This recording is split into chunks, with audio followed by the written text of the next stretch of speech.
आज के इस कार्यक्रम की प्रेरणा जिन्होंने इस प्रकार से देश के कोने कोने से आप सबको यहाँ पर एक गुलदस्ते की तरह एकत्रित करने की एक बहुत बड़ी भूमिका निभाई है, बहुत सफल कार्यक्रम। मैंने शायद ऐसा कार्यक्रम कांग्रेस पार्टी के इतिहास में कम ही ऐसे कार्यक्रम याद हों। मैं बधाई देना चाहता हूँ अभिषेक मनु सिंघवी जी को। ऐसे समय में आपने ऐसा कार्यक्रम जो यहाँ पर आयोजित किया है और हमारे पैनल को आपने टॉपिक दिया है social justice, the constitution, ideas of equality and fraternity, बराबरी और भाईचारा, संविधान। ये टॉपिक ही नहीं है, ये वो शब्द हैं जिन पे आज की सरकार आक्रमण कर रही है और ये वो शब्द हैं जिस संगठन का ये कार्यक्रम हो रहा है कांग्रेस पार्टी का, ये उस संगठन की विचारधारा है। ये वो शब्द हैं जो हमारे देश का विचार है। ये आइडिया ऑफ इंडिया है, ये आइडिया ऑफ कॉन्स्टिट्यूशन है। Equality, fraternity, social justice. आज जब हम इन शब्दों की चर्चा करने के लिए हमें अवसर मिला इस पैनल के माध्यम से, तो सबसे पहले हम अपने संविधान निर्माताओं को याद करें, उनकी सोच को याद करें, किस दृष्टि से संविधान बना था और उसका निचोड़ क्या था। जो मैं ये कह रहा हूं, ये आइडिया ऑफ इंडिया और आइडिया ऑफ कॉन्स्टिट्यूशन है, मैं ऐसा ही नहीं कह रहा। वो संविधान सभा जो 3 साल तक बैठी, ऐसे समय जब दुनिया में ये कहा जा रहा था, विंस्टन चर्चिल पूर्व प्रधानमंत्री ब्रिटेन के वेस्टमिनिस्टर हाउस ऑफ कॉमन में खड़े होकर कह रहे थे कि हिंदुस्तान कुछ चंद महीनों में बिखर जाएगा, इस देश का कोई भविष्य नहीं होगा। संविधान निर्माता यहां दिल्ली में एकत्रित होकर सोच रहे थे कि किस विचार से देश को एक रखा जाए। मेरे स्वर्गीय दादाजी चौधरी रणबीर सिंह हुड्डा जी भी, बाबा साहब अंबेडकर जी, नेहरू जी, मौलाना आजाद, सरदार पटेल, राजेंद्र प्रसाद जी के साथ उस संविधान सभा में उनको भी योगदान देने का अवसर मिला। तो आखिरी दिन जब स्पीच हुई तो अंबेडकर जी ने एक बात कही, मैं कोट करना चाहूंगा। बाबा साहब ने पॉलिटिकल डेमोक्रेसी या सोशल डेमोक्रेसी, ये सोशल जस्टिस की जो बात आई है वो सोशल डेमोक्रेसी की उन्होंने शब्द का इस्तेमाल किया। We must make a political democracy a social democracy as well. Political democracy cannot last unless there lies at the base of it social democracy. What does social democracy mean? He goes on. It means a way of life which recognizes liberty, equality, and fraternity as principles of life. These principles are not to be treated as separate items in Trinity, but they are one. Liberty, fraternity, and equality. आज का जो हमारा topic दिया गया है, equality, fraternity and social justice. ये social democracy, ये कल्पना थी, ये आदर्श था। इस आदर्श को लेकर देश आगे बढ़ा, लेकिन दुर्भाग्य से पिछले 11 साल में जो मौजूदा सरकार है, उस सरकार ने, जब हम कहते हैं कि संविधान पे आक्रमण कर दिया, ये केवल हम हल्के में ही नहीं कहते। संविधान की के मूल विचार पर जो बाबा साहब ने दिया, जो ट्रिनिटी, इन तीनों विचारों पर, स्वतंत्रता पर, हमारे देश के भाईचारे पर और समानता के आदर्श पर, तीनों पर भारतीय जनता पार्टी द्वारा पिछले 11 साल में निरंतर आक्रमण जारी है। कितने ही उदाहरण मुझसे पहले सबने जो बोले उन्होंने दिए और आज आप शाम तक ये उदाहरण सुनेंगे। स्वतंत्रता, अभिव्यक्ति की स्वतंत्रता पर आक्रमण, क्या खाते हो, क्या पीते हो, कैसे अपना जीवन जीते हो, कैसे अपने धर्म के पालन करते हो, हर चीज की स्वतंत्रता पर आक्रमण, भाईचारे पे आक्रमण।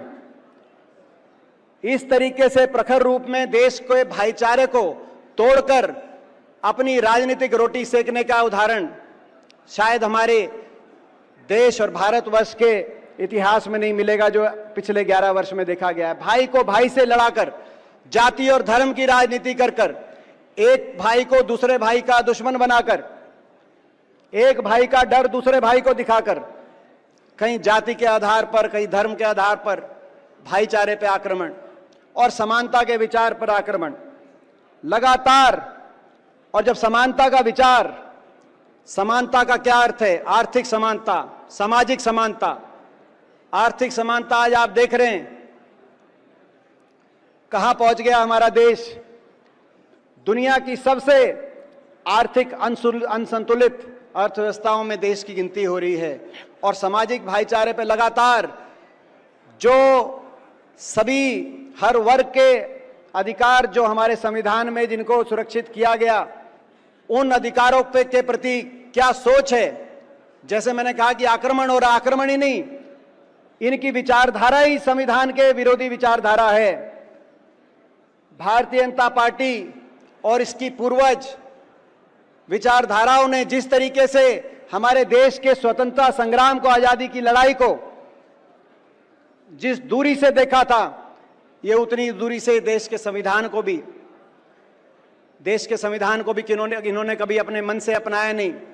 आपने देखा लगातार जो भी इनकी बातें आती हैं, कभी मोहन भागवत जी की बात आती है, आरक्षण को समाप्त करने की बात जो 2015 में उन्होंने कही, वहां से लेकर और अभी संसद में जब केंद्रीय गृह मंत्री जी कह रहे थे कि इतनी बार आप अंबेडकर जी को क्या भगवान स्वरूप मानते हैं, उनका यह अर्थार्थ था। आपने देखा उनकी सोच आ जाती है निहित। जिन वर्गों को अधिकार दिए गए उन अधिकारों पर कैसे प्रहार किया जाए, आरक्षण व्यवस्था पर कैसे प्रहार किया जाए, सामाजिक समानता के जो इतने वर्षों से जो प्रयत्न किए गए, उन प्रयत्नों को किस तरीके से उन प्रयत्नों पर आहत की जाए। आप देख रहे हैं देश में क्या चल रहा है। आरक्षण व्यवस्था को सीधे पे भी प्रहार किए जा रहे हैं और बैकडोर पे भी प्राइवेटाइजेशन के माध्यम से सरकारी क्षेत्र के रोजगारों को समाप्त किया जा रहा है। कितनी बड़ी संख्या में आप देख रहे हैं। और ये भाईचारा और ये जो पार्टी है, जैसे मैंने कहा, भाईचारे के तो इतने विरोधी है, भाजपा का तो नाम ये रखना चाहिए बीजेपी, अर्थात भाईचारा जलाओ पार्टी। देश के कोने कोने में जिन्होंने किया है, तो भाईचारा जला के अपनी राजनीतिक रोटी सेक रहे हैं। और आज भी निरंतर आपने देखा कास्ट सेंसस की जब बात आई, राहुल गांधी जी ने बात उठाई कास्ट सेंसस की, किस तरीके से इन्होंने विरोध किया और प्रयत्न किया कि ना करना पड़े। लेकिन इतना लंबा संघर्ष और एक कास्ट सेंसस की जब आवाज देश के कोने कोने से जब उठी, तो मजबूरी में, जैसे मजबूरी में संविधान को सर पे लगाना पड़ा। और इस सरकार का रिपोर्ट कार्ड क्या है? एक और रिपोर्ट कार्ड है इस सरकार का। 10 साल की सरकार के बाद भाजपा ने नारा दिया, क्या नारा दिया? 400 पार। और लोगों ने क्या नारा सोचा, समझा? 10 साल की इनकी नियत लोगों को समझ में आई और लोगों ने कहा इनका रिपोर्ट कार्ड ये है कि ये 400 पार का नारा इसलिए दे रहे हैं कि संविधान को बदलेंगे। ये आपका रिपोर्ट कार्ड है। भाजपा वोट मांग रही थी 400 पार करने के लिए और लोग वोट दे रहे थे संविधान को बचाने के लिए। ये इनका 10 साल का रिपोर्ट कार्ड है। तो आज ऐसे समय में जब चौतरफा हमला हो रहा हो इन संवैधानिक विचारों पर, संवैधानिक संस्थाओं को तार तार किया जा रहा हो, इलेक्शन कमीशन की बात हो, जुडिशरी की बात हो, पार्लियामेंट की बात हो।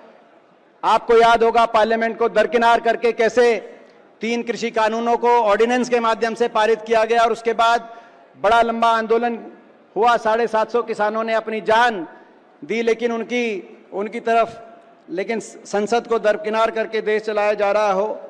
ऐसे में इस विचार को बचाने के लिए, इस विचार की ढाल बनने के लिए कांग्रेस पार्टी की जिम्मेदारी सबसे ज्यादा है, हमारी जिम्मेदारी सबसे ज्यादा। और मुझे गर्व है, हमें गर्व है अपने नेता पे, राहुल गांधी जी पे, कि आज संविधान बचाने के लिए अगर देश में कोई एक योद्धा अगर सरकार के सामने कोई खड़े हैं तो राहुल गांधी जी खड़े हैं। हमें गर्व है इस बात पर।